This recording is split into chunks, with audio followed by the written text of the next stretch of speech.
we have a very deceptive stat for 2023 that had us like a top 10 offensive line. The deceptive part of that is, yes, because of two factors. One, we were in maximum protection, like I think most in the NFL last year, which means that Michael Mayer was staying in to block, acting like a sixth lineman. We had on every passing down, we had our running backs staying in to block all out, or at least do a chip block before they would go out on their routes. Good offensive lines don't do that. They don't have to do that. Their front five can handle business, and ours, especially on the left side of the field, were not able to handle business very well. This is why Jermaine Illuminor is no longer with the team, why we did not offer him a contract, because he really struggled. A lot of people were saying, oh, he improved so much. Yeah, because he had Michael Mayer double teaming guys with him. But remember, Aiden O'Connell, when he got sacked 7 times by Khalil Mack, who was blocking him? Jermaine Illuminor. Partly it was AOC's fault as well for holding on the ball too long, but still,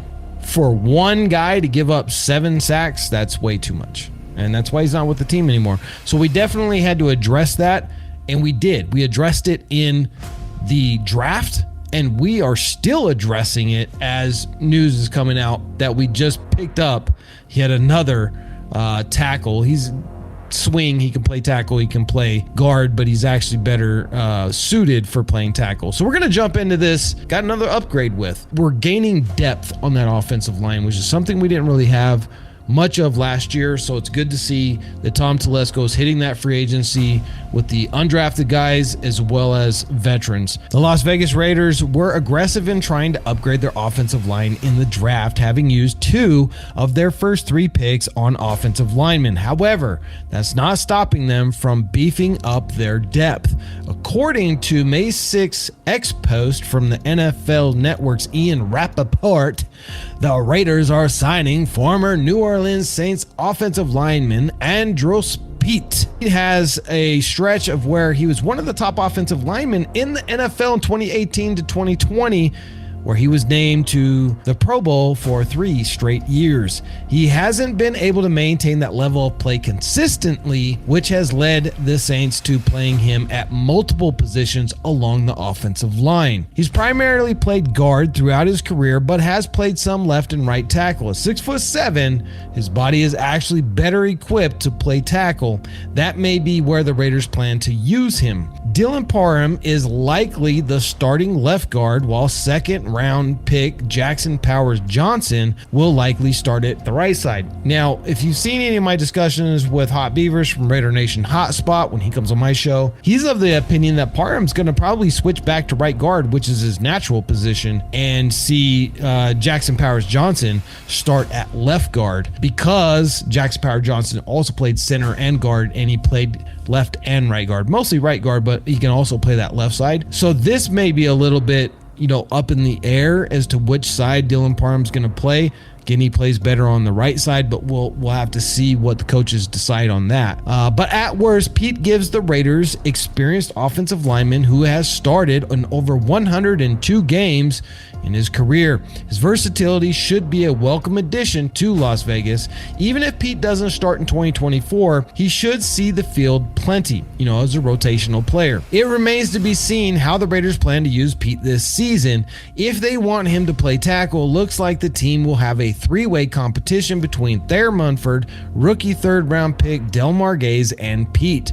Mumford is the likely favorite to earn the nod. He's started in 14 games for the Raiders across the last 2 seasons and should only improve in his 3rd year. The team seems to like Mumford, and the right tackle job is his to lose. However, the Raiders used a 3rd-round pick on Glaze for a reason. Now, we can argue whether or not DJ Glaze should have been drafted in the 3rd round, or maybe he was more of a 4th-round guy. I think he has the physical upside to be a 3rd-round guy, and now he's just got to put it all together now that he's in the NFL. And if he gets the right coaching, I think he has the potential to be a starter in the NFL for sure. He certainly has the physicality to do so. He's a bit raw and could make more sense as a swing tackle for a year or 2, but if he's ahead of schedule, the Raiders will consider giving him a starting nod.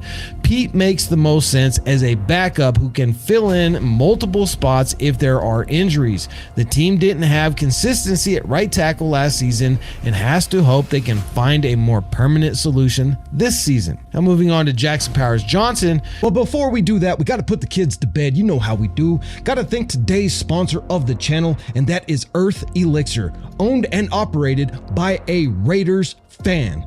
And it is my favorite company because they offer the Tongat Ali and Fedosia agrestis, which has been proven clinically to raise your testosterone without the need of TRT. The link itself will save you an additional 15% just for the Raider D family. Is willing to play wherever. Perhaps the best pick the Raiders made in 2024 NFL draft was landing Powers Johnson in the second round. I agree, this dude's a first round talent. The fact that we got him all the way at pick 44 was a fantastic pickup for our offensive line moving forward into the future. He could have easily been a first round pick, and though he played center in college, but he also played guard too. And a lot of people don't know his first year he even had to play some defensive tackle because they were very thin over there.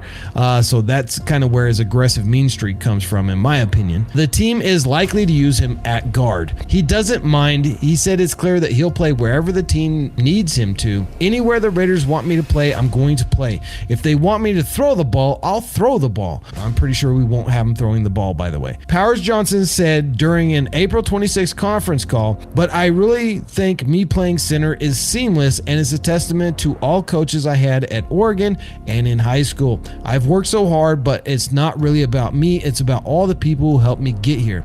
High character dude. I love that. The dream has been fulfilled, but now there's new dreams to go and get.